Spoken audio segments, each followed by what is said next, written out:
right, and we are back with the award-winning sound designer, Mr. Ric Allen. Ric Allen! Ric Allen! Oh my gosh. The more time I spend with you guys, I feel a connection. You instantly look better. I'm just saying. Next thing you know, he's going to start, spelling his name without a K and then saying, make some noise.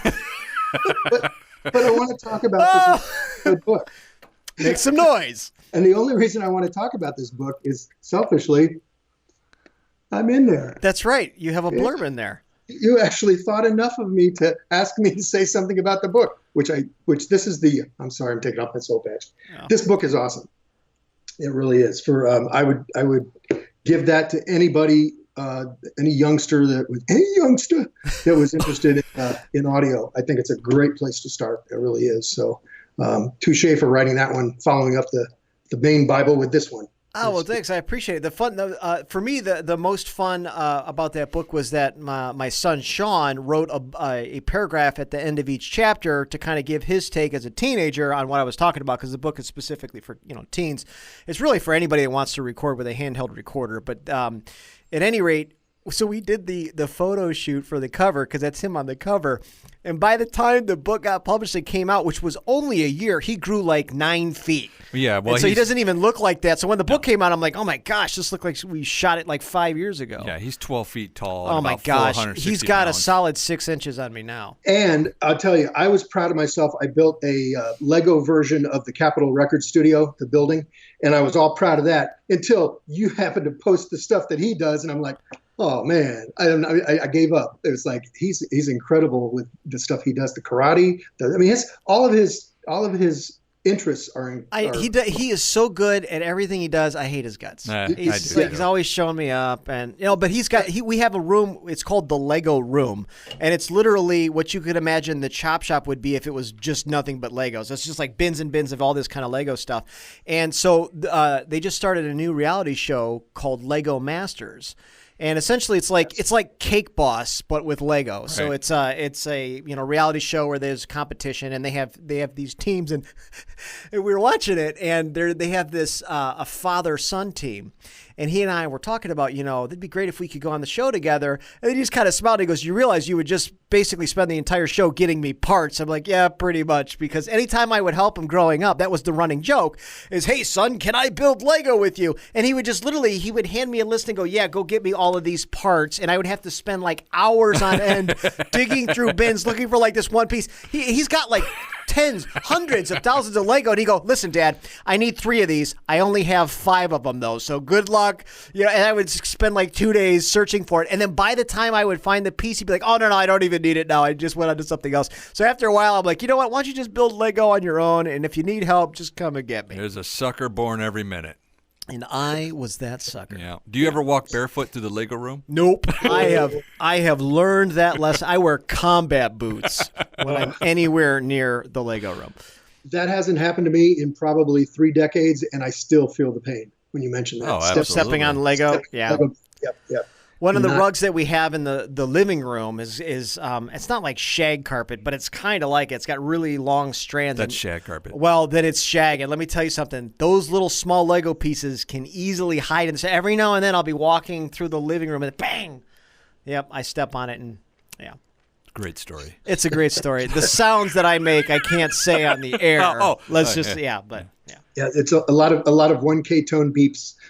Yeah, exactly. That's what I hear in my head. But yeah.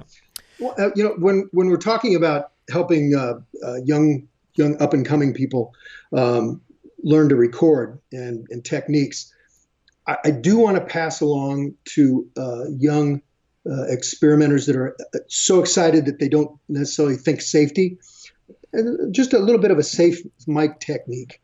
That if you are going to go out and record in a dusty environment or a wet environment with a microphone, it's always a good idea to add on top of this a condom. Wow, he's a player. Unlubricated condom. No, and I emphasize unlubricated condom. It protects the microphone from dust. We can joke about it, but it does protect the microphone from dust and from moisture. A lot of people ask, does it then actually, deter or deteriorate the sound or interfere with the sound at some level?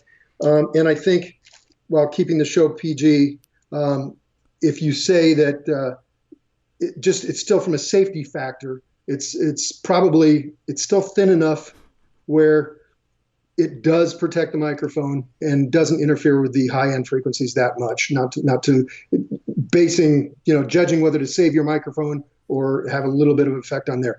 But the only other thing I will say is ribs do not make a difference, so you don't have to get the. So you've actually experimented the difference between this and that. Yes, the ribbed and the non-ribbed. Rib for your sound's pleasure. I would also suggest that you tell your significant other why you're carrying in your go bag. Yes, exactly. Because Tammy opened that up once and went, huh? And and luckily she knows my business well enough. But explain that to your significant other. Well, with all the rum she drinks, I'm surprised she noticed. Exactly. On the plus side, though, you're preventing the unnecessary birth of lavalier mics. So cheers to that tip. They just grow up to be problematic. There you go. So that is one thing that I like to pass along in a funny, just in a way that, safe recording. It's important. Whenever we would record in dusty environment, well, anytime I'm outside, I put something on the mic, even if it's just a blimp. But even when we're in the Foley room, what we do is we still put, like, if we're creating, if we're making debris sounds or something where we've got dust kicking up all over the place, we still use the blimps again. And the main purpose there is we don't want the dust ending up on the mics, because once that gets on the diaphragm, then you got to send it in and get it fixed and all that kind of nonsense. Yep, absolutely. And that happened to me once. So I needed to throw that in there. So my public service announcement for safety with children. I've got another mic here that have you ever used? And one thing I know I have no responsibility to promote this microphone brand, but I have been so happy with Rode and the way Rode has developed new microphones and the quality that they've been able to do. One of the things that I find fascinating is, in the beginning, people kind of said, "Oh, it's an automated manufacturing process that are not handmade, so they can't be good." Those guys have worked for years and perfected the automated process that it's more precise than a lot of handmade. Yeah. And I use all sorts of different microphones, but I've gone from, oh yeah, it's a Rode, to, oh yeah, it's a Rode. Well, I was reluctant to start using Rode microphones. This was, say, 20-something years ago. And the reason I got started with Rode microphones, because everybody was telling me, oh, their price point was, they were moderately priced. You get what you pay for. Yeah, everybody's like, you're going to get what you pay for. And it was actually Charles Maines. Do you know Charles Maines? Yes, absolutely. He's a super cool guy. So Charles, I was speaking with Charles, and he was one of those guys where I was just starting out, and he was one of those guys that would answer your calls. And not just answer your calls, but he would spend time with you, chatting and giving you advice. And I was doing a gun session and some other things, and he had mentioned, I think it was the NT4, which is the stereo mic. He says, well, you should use an NT4. And I was like, wait a minute, you're Charles Maines and you're telling me to use this mic? He's like, no, they're good sounding mics. And then I bought a couple of Rode mics, and then that was it. I was hooked on the quality. I'm like, they could have easily been charging double what they were charging at the time, and they were justified because the quality was there. So not that I don't get paid, by Rode to promote them, all this stuff. I tell people to use Rode products because they're great products, and I want to give, my audience base quality, products that I'm referring them to, because I know the stuff is going to stand up. Yeah, no, I actually I got a chance to meet a couple of their guys that go around in education in the U.S. and then also talk to their marketing guys. You've introduced me to a few people too at Rode, and just impressed. But it's funny that you bring up Charles Names, because I think he's the one who taught me this technique, which is here's a shotgun microphone, but on top of it is the that's the NT5, right? Right, with a mono capsule, with an omni capsule. I'm sorry. So you're recording nice cardioid pattern, hypercardioid pattern with this microphone, but you can bring in a lot of environment and mix to taste when you're back in your mixing. So I've actually started to use this combination quite a bit on some of the sound effects gathering, which is something I wouldn't have known except for people like Charles who are nice enough to just chat with you and mentor you and tell you, hey, have you tried this? Have you tried that? Boundary microphones is another thing that I learned from him as far as recording loud things that I would have never thought of. So yeah, I want to make sure that the people out there that are nice enough to help all of us get the props and know they're appreciated. And also, I think all three of us want to let everybody know, I'm stuck in a studio most of the time. If I've got any time, I'd love social contact. So if anybody wants to email me or chat, I'm more than happy to. I'm very approachable, and in fact, I may stalk you back if somebody. So be careful what door you open. Yeah, like we were saying on the last show, for the first 10 years of my career, I was so frustrated trying to find information on how to record, sound effects that once I wrote the book, my motto, and it is to this day, is I want to help everybody I can and share everything I've learned. That's why we started producing the Chop Shop video diaries. It's like, look, this is how we're doing it. This is, maybe you can learn something, maybe you've got suggestions for me, but this is the process of how we're recording it. So I'm a huge fan of giving back, which brings us to the Conservatory. What is it? The Conservatory for Recording Arts and Science? Yep. Yeah. And that's CRAS, right? You said? Yeah. Their acronym is CRAS. And, it's amazing. I didn't realize how much of a national reputation they had until I started. I went to an student AES meeting at night where they were talking about sound design. They invited me to come in as a speaker, and it was supposed to last from 7 p.m. to 9 p.m. We stopped asking and answering questions at 11 o'clock. Just the students were totally involved with it. And after that, I actually called the guys and said, hey, I run my own company. I don't have time to be a full-time instructor, but do you have any part-time openings? I'd love to take part in it. And they did. And so I'm teaching, I'm teaching introduction to post-production. I'm teaching Foley, doing some sound effects and sound design discussions, and love it. I mean, to sit in a room with other people that is their passion. And when you say something and the light bulb goes off and you see the entire class go, oh, and it also cemented my reputation as the guy that blows stuff up even more because I get to tell those stories. And you're the cool teacher at the school, right? Yeah, and it's a fascinating school. I have to say there are 13 studios with 2 SSL boards, API boards. We've got full Pro Tools HD systems in every room. 2 rooms are Dolby Atmos certified. Wow. We've got a 6,000 square foot live room where they teach live stuff, and a full mobile recording television sound truck that goes out to NASCAR events, goes out to that kind of stuff. And so I am overwhelmed and very impressed and very honored to work for a facility like that. They take it very seriously, and they put a lot of money back into equipment and that sort of thing. So teaching has been something that really just revitalized my attitude as far as, it's like Tammy will actually say when I get up in the morning to get ready to go to class, because I only teach three classes a month, and she'll go, you're teaching today, aren't you? And I go, yeah, how do you know? She goes, you got that grin on your face. Like, yeah. And I come home just all excited and ready to get in the studio and do stuff. So it's very, very enjoyable, and it gets me in touch with a lot of people. I mean, it's like I got a chance to go to the orchestra session that Alan Parsons did in Orange County last year for his latest album, and that happened because his daughter's son-in-law, his daughter's husband, is a graduate from CRAS, and just said, you guys want to come over for the orchestra session. So I'm sitting there with Alan Parsons, like Abbey Road, Dark Side of the Moon. Oh my gosh, Alan Parsons project. And I mean, so that's opened up many, many doors for me, which I really appreciate. I'm getting as much out of it as I'm giving, which is pretty cool. Yeah, I had a lot of fun, recording and making sound effects and all that stuff. But I tell you, my career really took a turn when I started bringing in interns.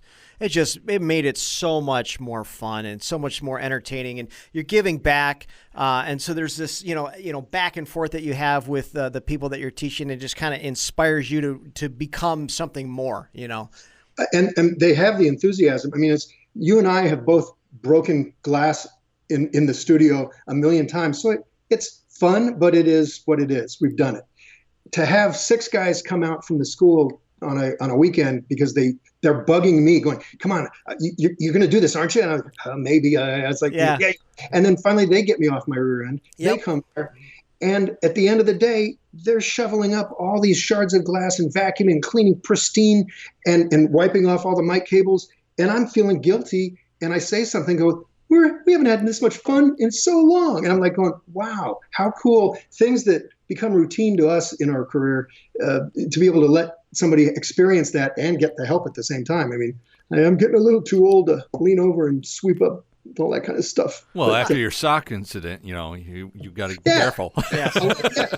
I'll end up on the floor for a week. Yeah, for those that missed the first show, he pulled his back putting on his socks. So we're going to come up with a better story. It's got to be something. It's got to be like, listen, you're surfing and you wrestled a shark or something. Yeah, or you were saving horses from a barn that was on fire. Just something else other than I was putting on my socks. That's it. You caught a baby that somebody threw out of a burning building. There you go. Okay. Yep. Yeah, done. Okay. We'll stick with that one. Yeah. Yeah. I was having interns.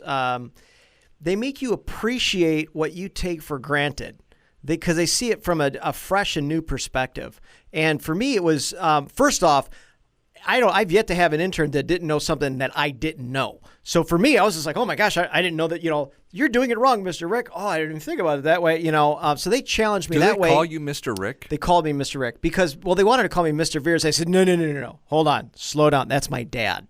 So, yeah, but they called me Mr. Rick. That was, affectionately called me Mr. Rick. Right. But, they always had something that they would bring to the table that I didn't know, which I loved. And that goes back to what we were talking about in the last show, which is you'll never know it all. And there's always something more to learn. And just because somebody's younger than you doesn't mean they don't know something that you don't know. And so for me, it kept me on my chops. It kept me updating my information and learning new tricks that they were learning in school or wherever. And as well as it was able for me to show them, the tried and true things that I've discovered. And there's been a lot of times, one intern that comes to mind is Boris, who we had him. He has been on 4 seasons of the Chop Shop. So he was on seasons 3, 4, 5, and 6. And he was one of those interns where I would show him something and he'd be like, have you thought about doing it this way? I'm like, no, that's a solid idea. So after a while, I'd be like, Boris, what should we do here? And he would come up with some good ideas. But I really, really enjoy teaching and giving back, to the next generation. Well, and Crass has an incredible instructor staff too. I mean, we've got people that ran LA studios for years. Our board of advisors is Paula. So we've got East, West, and Capital studio managers on our board of directors. So just being around those people, and they're just there's no egos, 0 egos. It's all just super people loving to talk about stuff and get that apart. But then you get to the graduates. Last year, if I'm remembering right, 21 of our graduates had worked on Grammy-nominated projects, and that's pretty good. I mean, it's darn good. I mean, so it's neat to be part of a process that prepares people to really go out, get an entry-level job in audio, and work their way up, and know how to act in the studio, know how to use equipment, and just the whole environment of it. So I have. And every once in a while, I can book the studios after hours, and I get to play on SSLs and APIs and record with really incredible, nice ribbon microphones. So it's a plus. The perks, right? Yeah, absolutely. And like you said, with the interns, it's very hard to interview an intern one day and decide whether that's who you want to hire. But with this situation with them, a lot of times I might have had student in class 3 or 4 times, get to know them and know that their attitude is incredibly positive. And so when it comes time to see if they want to help out and intern while they're in school, it's great to have those kind of people. And this sounds okay. You're going to say, okay, boomer. It's you see this millennial attack attitude that everybody has, going, oh, they're lazy, they don't want to do anything, and yet you're exposed to hundreds of students that are like, what do we do? What can we do? What can we do? We're going to stay late tonight. We're going to do this. We're going to do that. It's like, wow, it restores your faith in the next generation of people coming up. Well, see, that's the thing. We're not boomers or millennials. We're Gen Xers, and we just don't care. That's true. That's just, we just leave it right there. But, I don't buy, it's funny you brought that up. I don't buy into the whole millennial, they're lazy. They don't, I mean, a lot of them are entrepreneurs. This is the generation that fought in 2 wars. I mean, let's take a back seat. Realism is, I think, if you want to be true to the facts, every generation has said, first of all, I remember my grandfather saying, that's not music. I remember my father saying, that's not music. And I've said, that's not music. And that kind of stuff, it's generational as things change. And I think one of the things that's kept me alive in the business is, first of all, I've grown old, but I've refused to grow up. I mean, I love on breaks in some of the classes where one of the students will crank some tunes off of Spotify or something, and I'll get exposed to tracks that I would never have known are out there, and going, cool, that's neat. Instead of having to be let me put on Sirius XM 70s channel. Hey, whoa, hold on a second, man. There's nothing wrong with that. That's a pre-programmed on my car radio. Actually, my kid for Christmas, his girlfriend got him a record player, and I bought him a record. Yeah, it's a full-on record player. By the way, it's the last year was the first time in I don't know how many, like 20 years or maybe more, that album sales, vinyl, outsold CDs. Really? Yes. Well, I'm glad to hear that. Actually, you know what record I got him? I'm afraid to ask. Tiny Tim. No, actually, you're right. No, actually, that one was for me. No, actually, I got him the White Album. If you're gonna buy one album for your kid, I don't care what generation they're in, it's got to be the White Album, because that's just a potpourri of awesome rock and roll. I disagree. I got him the White Album, but what's funny is that all of his albums. That's a good one. You got me. You went there on purpose. I hate you, Gary. But all of the stuff he's listening to, his albums are like Aerosmith and Cheap Trick, and he's got some Queen and Billy Joel, and like none of this stuff. I guess it's because they're not really pressing vinyl anymore. Actually, they still are. He's got some the White Stripes, not White Stripes, but what's his name? Jack White. He's got Jack White album. He's been to his. He's got a record plant here in Detroit, and they went and toured there. He's got a record that he printed. I'm gonna forget all of the specs on it, but the record is broken like 4 different things for record printing. Like you can play it backwards and forwards and all this kind of neat stuff on the album. But at any rate. But I still listen to stuff. I jump on Apple every now and then, and I'll download a playlist of what's new and hip and cool. And to me, music is music. Music is music. If it sounds good, then it's good. You know what? If it's got a beat and you can dance to it, rock and roll. You know what I mean? But to me, to define, I spent a lot of my time growing up thinking, no, it's got to be this, it's got to be punk, or it's got to be rock and roll. And then I got older, and I'm like, there's been a lot of really cool music that's been passing me by that I haven't been listening to. Isn't it fun to go back and discover music that was popular when we were younger, but we didn't listen to it because it wasn't cool, and all of a sudden we listen to it now and it's like, wow, that was really good, that was well produced. I'll tell you who I recently discovered, and I'm not ashamed to say it. It's the Bangles, isn't it? No, it's not. It's Babs, Barbra Streisand. Oh, she got a voice. Holy smokes! I never listened to her because Barbra Streisand. What are you listening to Barbra Streisand? I never heard a song. Never heard a song by her. And I had it on a channel. I was painting the house, and she came on, and I was like, holy smokes! Now I have all her albums. Well, my fiance Shanette and I, we have our heavy rotation. So she listens to a lot of like the 80s. So she's got like the 80s playlist, especially like more of the goth and kind of new wave kind of stuff. But our heaviest rotations is either Frank Sinatra or reggae, actually. But me, I've been on, when it's just me time, I listen to a lot of funk. So James Brown and Curtis Mayfield and the old 70s stuff. Right. That stuff still stands the test of time because it's it's still played all over the place. Yeah. I jump back and forth. I'm trying to remember who this quote is from, but it's really important. And that is, if you want to learn and study a group that you're currently very fond of, find out who they listen to. Find out who they listen to and study those people. And the answer is always the Beatles. That's why I bought Sean the White Album. But then you go and you do some research on who did the Beatles listen to, and you go back and listen to some of that they stuff. Listen to Elvis, actually. Go beyond to some of the the harmony groups that the Beach Boys listened to, and it's fascinating to see the similarity, but the evolution and the change. Sure. But there are roots to everything. Well, you trace it all the way back to Robert Johnson. That's where you go. That's where you end, at Robert Johnson. That's right, Who's Robert Johnson? Should I know who Robert Johnson is? You should be. He was a blues artist. Okay. And the first one to really that everybody copied. He had a short career back in the 30s. Okay.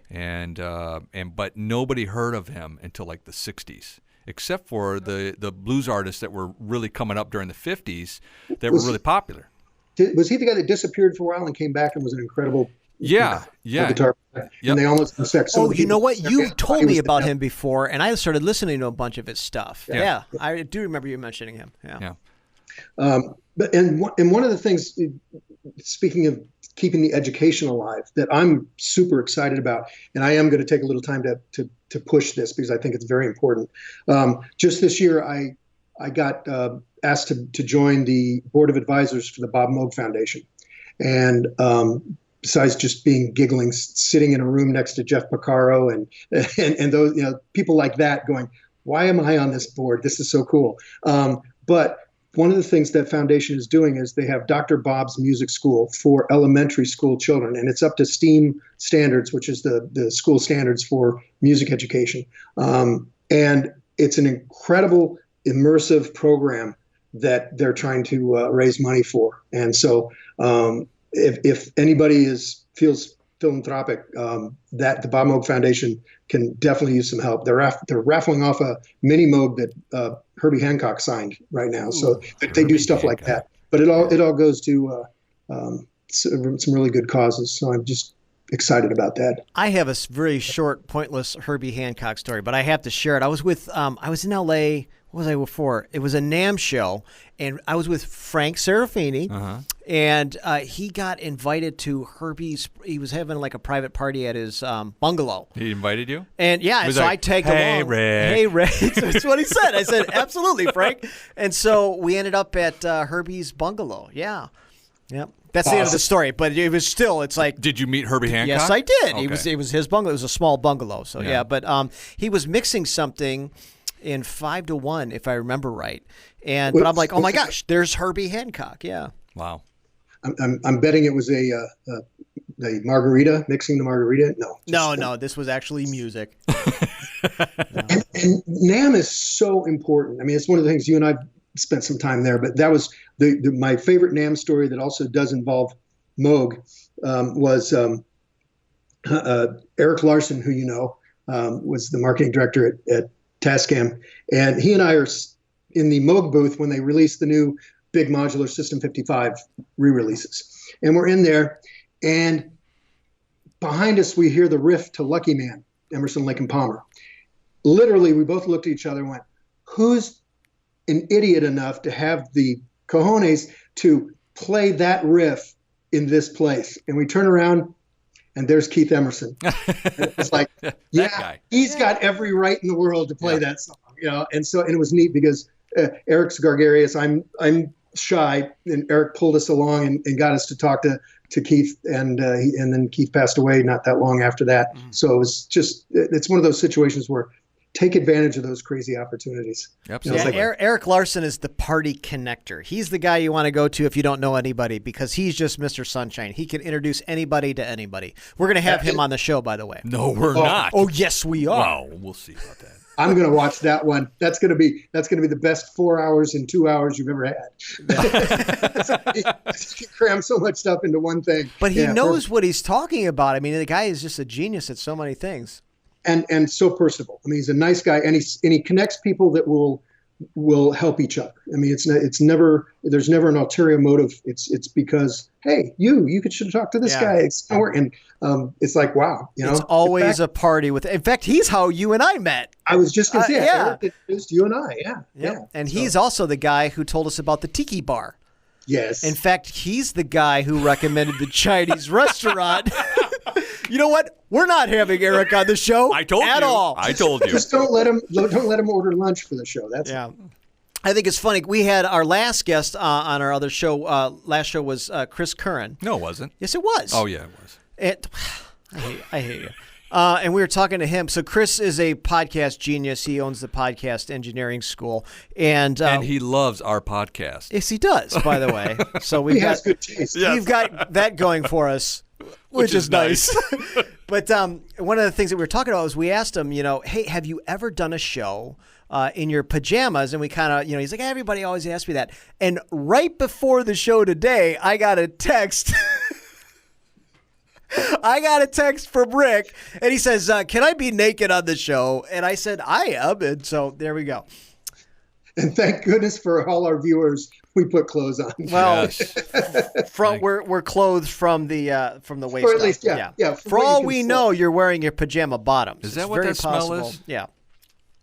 So I have a question for you. So yes. We were looking at your credits, and amongst where was it? The Disney, Sony Pictures, HBO, Cartoon Network. Then we have things like American Express, Nike, the United Nations, MasterCard. All right, what sound did you create for the United Nations? Because my mind immediately goes to some kind of like trumpet fanfare, like da, da, da, da. What did you make for the United Nations? That was actually a presentation mix that we did with a whole bunch of different. It was a lot of Foley and adding sound effects to a piece with it was Colin Powell was the speaker in that one, and then it was just talking about some of their different projects. Were there any boings in there or anything like that? Boing. no little laser zaps or no. Like that. No, it was tastefully serious. Okay. But one of the things that was one of the first times I was able to use a plugin that to me has revolutionized my workflow, which is RX. There was a part of it where there was an interview in. I mean, our buildings in the Capitol are beautiful. I mean, they are wonderful, but they're also made out of stone. Right. And so if you stand in the middle of one of those rooms and go, "Hello there," it's little reverberant. This interview was just out of this world, crazy, hard to understand. And using the deverb setting in RX saved the interview. I mean, literally. And so that's when I became a big fan of experimenting with RX and cleaning up sounds. I'm glad you asked that question because I get to tell everybody how important I think that particular program is. So what about American Express? What sound did you that? Because Gary and I immediately went, ka-ching. Like, was it a cash register, or was it the sound of like somebody's card being cut up by scissors? the big corporate names that you see are the last ones that you named. Most of those were audio sweetening for corporate videos that were for internal presentations. And so most of that was pre-prepared music and sound effects. And then the people do not realize, and this is something that I think is really important to point out, how effective a good audio mix is to a corporate video presentation. A lot of people just, let the video editor go, "Oh, okay, here's the sound we recorded, let's put it together." We've a person I work with, Bruce Goldberg, he brought some projects over, and we ended up spending time EQing, compressing, mastering the audio sounds independently, the voices and the music and all that, and really getting a really good mix and master process going. And surprisingly, because I kind of thought in this day of budget cuts that they would go, "Well, why would we spend money on sweetening?" But companies like American Express, Hewlett-Packard, Coca-Cola, American Express, MasterCard, all those guys, they've all come back to us. They heard the difference, and it must have made a difference in a large auditorium setting when they're at a conference, that they felt it was worth it because they have come back, which is kind of cool. So all those corporate stuff, that was all like audio mixing and sweetening? Yes. Because we had questions for all of that. Like Coca-Cola, we thought it was like a can popping open. And for Nike, it was shoes running. Yeah. Well, we just lost a good 15 minutes out of the show. Well, that's our show today. All right. Well, I guess we should end here. Right? All right. So I got a question for you. Then I'm going to go crazy and wild with this question. Whoa! Everybody, stand back. Have you ever? He's got a Coca-Cola cup right there. Little advertisement there. So have you ever shot a bowling ball out of a cannon? Absolutely. This is a nice segue that we talked about before the show. But go ahead and tell us the story of the time you shot a bowling ball out of a cannon. The advantage of hanging around with really crazy people. I have some friends that discovered that, the welding torches, the big tanks they have, the acetylene tank torches that's filled with gas. If it's empty and you cut it in half, the inside diameter of that tank happens to be the exact size of a bowling ball. Good to know. You watch a lot of Mythbusters, I can tell. So here's what we did. They welded legs onto it so it's pointed at a slant. Whose legs? Metal. This was an intern, wasn't it? You've watched our show. That would have been so much better idea just to tell an intern, hold this. I would have just told one of the interns, hold still.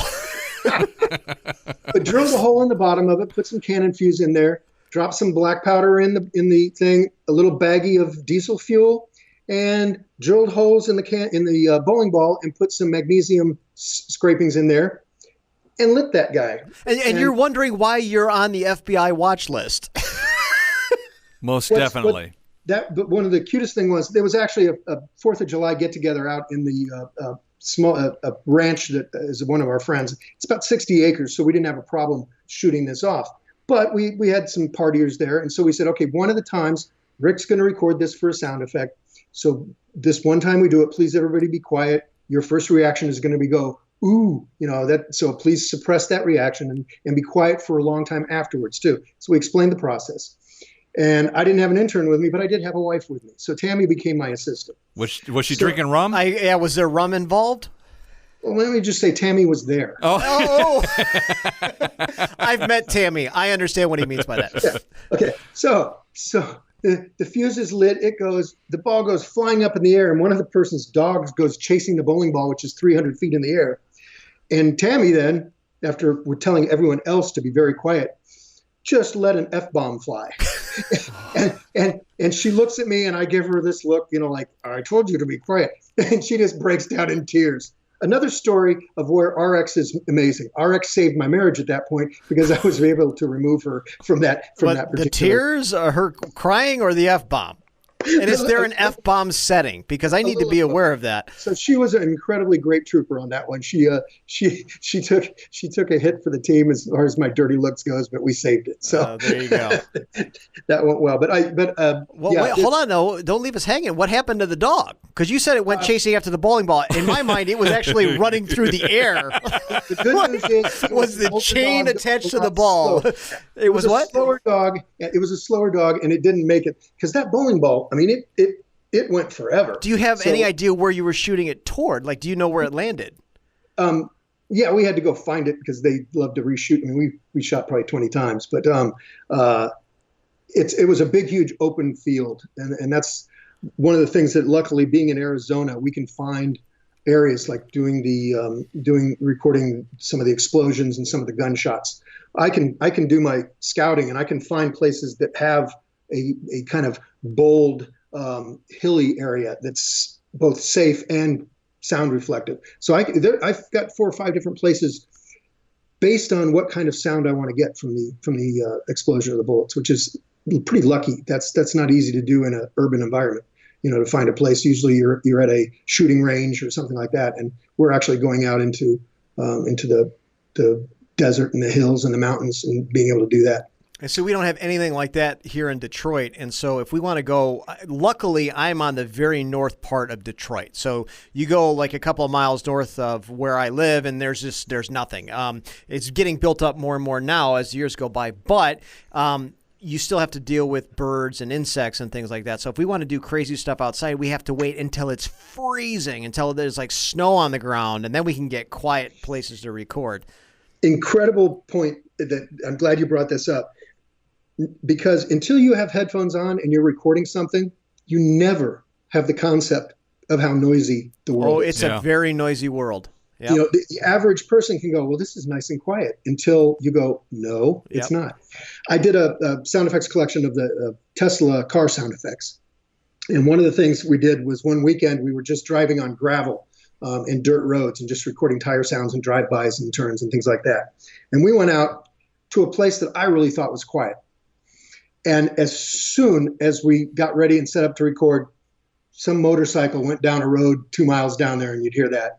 Next thing you know, little private airplane flew over. I mean, it was just different things one after another. And then birds flew into a tree right by where we were and just started making noises. And so, I mean, it literally is one of those things where took off the headphones, put them down, going, let's just give up for right now and move to another location. And we did. So it's like, yeah, well, what do you expect when you walk around wearing a T-shirt that says "make some noise"? You're basically telling everybody, That's true. Right?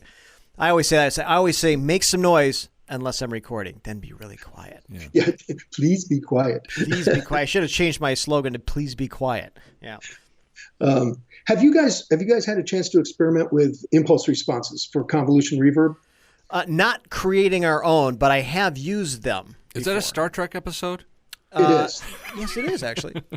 when you do the impulse response and the molecules reassemble. No, I can't even tell that story. I was going to go with a triple joke and then kind of compare that. I was with you all the way. I'm just going to go back to showing the microphone. There you go. Yeah. But no, I've really gotten into recording impulse responses in interesting places, and one of the places we found was, and it's interesting because a lot of them, for some reason, are also ghost hunters seem to gravitate to the same kind of places. And I really can't tell you why. I don't know. The first place we did was the Fox Theater that was being renovated in Orange County. We had an opportunity. Forrest Martin, who's the audio brand manager for Apple, he called me up and goes, "Hey, you want to come and hang at this place? We can make noise in this place before they tear it down and renovate it." And it was a classical vaudeville, huge theater with a backstage area and all that. And we spent quite a few hours in there just making noises and doing sine wave sweeps to capture the echo and the reflections in this place. But the two that I've done recently that just was such a fun experience, and there's a couple of videos on my YouTube channel of these places. But the one is there's a couple of drainage culverts that are probably 30 feet in diameter that go for 2 football fields under a interstate up in northern Arizona. And I just happened to see it off to the corner of my eye when I was driving one time. On the way back, we checked it out, and I said, "We're coming back here." And it is those corrugated steel tubes, and we put we dragged a battery-powered 110 system and a Genelec speaker down there. Interns are wonderful. There you go. And set that up, and then captured the recording at the other end of this thing, and it's outer worldly. It's unbelievable. The other place there were these, they're called the Haunted Domes in Casa Grande, Arizona. And it was buildings that were made back in the 80s for a computer chip manufacturing company that went bankrupt while they were building this place. And it's concrete poured over this balloon-like thing that they inflated. So they pour the concrete over that, then pop the balloon, and it's these large dome-like parabolic domes. So you go in there and you slap your hand, and it is, I guarantee you, if I just played you that reverb, you would say, "Well, that's fake. How'd you, what weird, electronic reverb did you use?" It's natural, and you move 2 inches, and it's an entirely different sound. So I've been getting into recording that kind of capturing the impulse responses, because that can really change and spice up some sound design with those things. So, well, I know that you do a lot of stuff with modular synths as yes. well, right? So let me ask you this. Which are you a bigger fan of? Are you a bigger fan of using like modular synths and electronic effects or analog sound effects, like actually going out and creating, using props and actually making sounds that way? I hope I'm not wimping out with this answer, because my answer is the synergy of both, the combination of both is. That's a fair answer, yeah. Yeah. Originally, I would have answered years back, I would have answered synthesizers, because our brains were not used to that. And so it was attention getting. It was something we weren't used to hearing. So it was like you'd perk up your ears going, "What is that?" So it would grab your attention more. Then that became saturated because everybody was doing that. And so probably about 5-6 years ago, I started really loving recording organic sounds and then manipulating those or combining those with synthetic sounds. Because what I like about the organic sounds is, even if you completely mess them up and tweak them, I'm kind of thinking in the back of my head that the brain recognizes the originality of it and says, even if it's, I don't know what that is, but somewhere in the back of your subconscious, it's like, oh, that's a door slam, or that's something real. Yeah. Even if we've messed with it. So my goal in creating sound design elements is probably, the simple definition would be something that most people haven't heard before, which is harder and harder every year because so much is being done. But I'm always looking for, over in the studio over there, we're in Arizona. It doesn't snow in Scottsdale, but I ordered on Amazon remember the little snow saucers, the metal saucers that you'd go down the hill in the snow? Yeah, like Christmas vacation. Yeah. Bingo. And you end up going, yeah. But I ordered one of those, which the Amazon guy was like looking at me like I was nuts when he delivered it. But I put about 1,000 BBs in there and just rolled that around with an Amazonic mic and just captured that as surround sound. So, your whole head is spinning with that. It gets your attention. I mean, if you put that in a video game, even as a transition sound or something like that, it's going to be interesting. So it's amazing what quiet sounds amplified a lot turn into, or drop down in pitch turn into. I mean, the manipulations can be fun. And that's one of the first things that I teach my interns is when you record a sound and you bring it back in your DAW, first thing you do, pitch shift it. Bring it, play it at half the speed slow, half the, and twice the speed fast, just to kind of get a sense of what things sound like when they're, played slower or played faster. And there's a lot of times I'll be in the field and I'll hear a sound for the first time and I can just use my imagination now and go, okay, I kind of get a sense where what this might sound like being slowed down and pitched up. But pitch shifting, hands down, I think is one of the most useful tools when you're creating something, or especially if you're trying to create something that nobody has ever heard before. And one of the things that's important if you're going to do a lot of transposition with a sound in post-production, in my opinion, there's two things. One is a lot of people, go, 4116, 44.116 is okay. 48's okay. 24 bits okay. I like to record if I'm going to use something later to manipulate. I'll go as far, and some people disagree with this, but I like to record at 192 sample rate, and then at 24 bit, because then when you bring it down, you have a little more definition there. And I also like to try to use a microphone that records as high as possible frequencies, because if you've got a sound that is at 15K, when you slow that down and pitch shift it down an octave, it's going to be at 7.5. And so that upper air that we feel in our brain, that air frequencies, all of those are brought down. So if you have a microphone that'll record over, some of the new microphones, I've got some Earthworks that'll go up 55. There's a DPA mic that goes up to 100. So then you're bringing that down and you still preserve the air because those high frequencies are still there, brought down into still a unaudible but still hopefully perceived frequency range. Yeah. So it takes a little more hard drive space. Some people don't believe in it makes a difference, but I kind of do. So I've learned after all these years of doing it, I never disagree with anybody's process.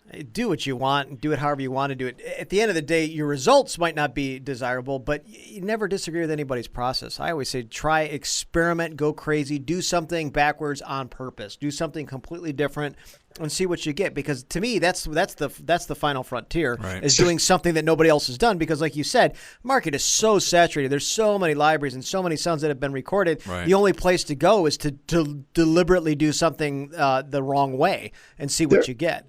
There's on the Facebook independent sound effects page, I've been following a guy who to me is just crazy experimental.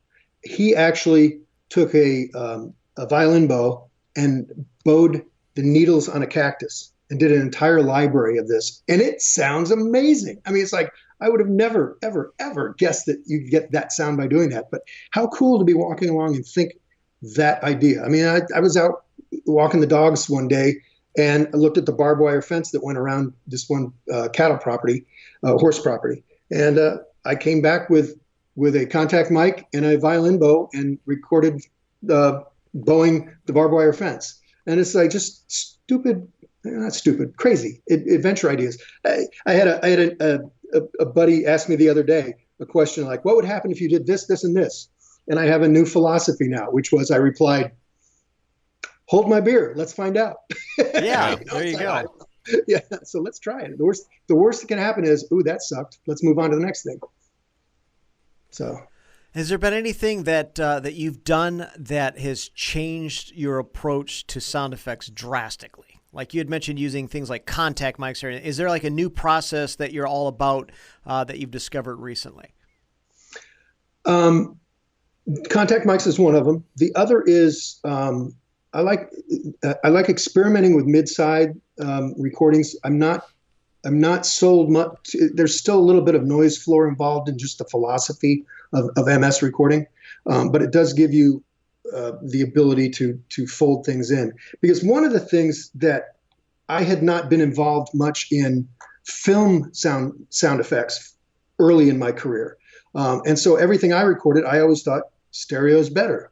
I mean, it was just a natural go-to thought process until I realized in using things in game audio where they're triggered events, or using things in film where a lot of the material needs to be mono because they need to pan it, they need to move it, they need to place it where it is. They don't want a stereo field. Or if you do record in stereo, maybe at what point do you want to do a 60-degree spread instead of a full spread? And learning that concept took a while, but that's something that was interesting to learn. That changed the way I did things. Yeah, I wrestled with mono and stereo at the very beginning of my career because I always thought stereo sounded really cool. You get the environment, all that stuff. But then I realized that mono is way more useful to the end user than stereo. If you're the one that's designing for a specific project and you're the sound designer, then you can make that decision, while you're recording. But if you're creating libraries or tools that other people are going to use, you have no idea how they're going to end up using it. So that's where I started defaulting to mono for a lot of the source stuff because that became more usable for the end user. Mm-hmm. And I think as professionals, that's something that it takes a while for somebody to learn, because when you're handed a stereo handheld recorder, a lot of people just go, oh, look, I can do stereo. And that's all they do. And there's no learning process to teach them why does mono, why would a game developer want to use a mono gunshot or door slam, or because they want to be able to put it on different locations on the screen. Yeah. Well, Ric, it has been an absolute blast chatting with you, as it always is. I'm so glad that we were able to do this and not eat Chinese food. Oh, me too. Oh, my goodness. Well, we would love to have you back on the show in the future, chat a little bit more about what you're up to. You're always up to new and fun and crazy things. I love following you on Facebook. If you would like to learn more about Ric, check him out at ricallencreative.com, and you can also follow him on Facebook. And, we're going to have you back on the show for sure. Ric Allen! Ric Allen! Gary, thank you. Ric, thank you. I had a blast today. I always end the show by saying make some noise, but I've got to let you do it today. So let's cut to Mr. Ric and go ahead and give us the sign off. 1, 2, 3. Make some noise. Yeah. Woohoo. All right. Is that it? That's it. Where's my check?